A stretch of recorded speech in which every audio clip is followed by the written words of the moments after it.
ঘরোয়া মুরগির ঝোল সবচেয়ে চেনা পদ, অথচ সবচেয়ে বেশি ভুলও এখানেই হয়। কড়াইয়ে সরিষার তেল, তেজপাতার ফোড়ন আর ধীরে ধীরে খুলতে থাকা মশলার ঘ্রাণ। আজ দেখব কিভাবে ঝোলটা পাকলা না হয়ে গাঢ় আর গভীর হয়। হাতে চামচ থাকুক, চোখ থাকুক চুলার দিকে, শুধু কান পেতে রাখুন। মুরগির ঝোল পানসে হয় কেন? প্রায় সবসময় একটাই কারণ, মশলা ঠিকমতো কষানো হয়নি। তাড়াহুড়োয় মশলা দিয়েই পানি ঢেলে দিলে ঝোলে কাঁচা গন্ধ থেকে যায়, রঙও ফ্যাকাসে হয়। কষানোর কাজটা হলো মশলা থেকে পানি শুকিয়ে তেল আলাদা করে আনা। তেল ছেড়ে আসা মানেই মশলা তৈরি। তখন পানি দিলে ঝোল গাঢ় আর গভীর হয়। উপকরণ হাতের কাছেই আছে। 1 কেজি মুরগির মাংস হাড়সহ টুকরা করা, 3টি বড় আলু অর্ধেক করা, 1.5 কাপ পেঁয়াজ কুচি, 2 টেবিল চামচ আদা রসুন বাটা, 4 টেবিল চামচ সরিষার তেল, আর কাঁচা মরিচ, ধনেপাতা ও লবণ পরিমাণ মতো। মশলার দিকে 1 চা চামচ করে হলুদ আর মরিচ গুঁড়া, 1 চা চামচ করে ধনিয়া আর জিরা গুঁড়া, আধা চা চামচ গরম মশলা গুঁড়া আর সামান্য তেজপাতা ও গোটা গরম মশলা।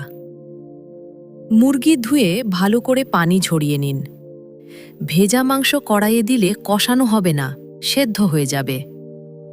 এবার হলুদ, সামান্য লবণ আর আধা চা চামচ আদা রসুন বাটা মেখে 10 থেকে 15 মিনিট রাখুন। এই অল্প সময়েই স্বাদ ভেতরে ঢোকে আর মুরগির নিজস্ব গন্ধটা কেটে যায়। তেল গরম করে তেজপাতা আর গোটা গরম মশলার ফোড়ন দিন। ঘ্রাণ ছাড়লে পেঁয়াজ দিয়ে সোনালি করে ভাজুন। এবার বাকি আদা রসুন বাটা দিয়ে কাঁচা গন্ধ চলে যাওয়া পর্যন্ত কষান। আদা রসুন কাঁচা থেকে গেলে পুরো ঝোলে সেই ঝাঁঝটা রয়ে যায়। এবার আসল ধাপ। হলুদ, মরিচ, ধনিয়া আর জিরা গুঁড়া সামান্য পানিতে গুলে দিন। শুকনো গুঁড়া সরাসরি গরম তেলে দিলে পুড়ে গিয়ে তেতো হয়ে যায়, তাই এই সামান্য পানি।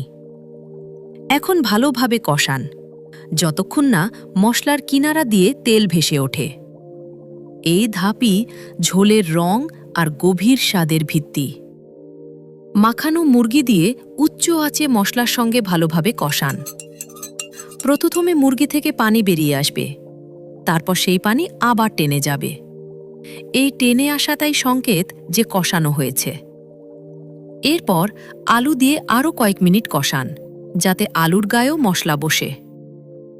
এবার পরিমাণ মতো গরম পানি আর লবণ দিন। ঠান্ডা পানি দিলে মাংস শক্ত হয়ে যায়। ঢেকে অল্প আঁচে রাঁধুন, যতক্ষণ না মুরগি আর আলু নরম হয়। ঝোল কাঙ্ক্ষিত ঘনত্বে এলে কাঁচা মরিচ, গরম মশলা গুঁড়া আর ধনেপাতা ছড়িয়ে দিন। ঢাকনা দিয়ে কয়েক মিনিট দমে রাখুন। এই শেষ দমেই ঘ্রাণটা পুরো ঝোলে বসে যায়। গরম ভাতের সঙ্গে ঘরোয়া মুরগির ঝোল, এর চেয়ে আরামের কিছু নেই। সম্পূর্ণ রেসিপি আর মশলার মাপ পেতে ভিজিট করুন আমাদের ওয়েবসাইট।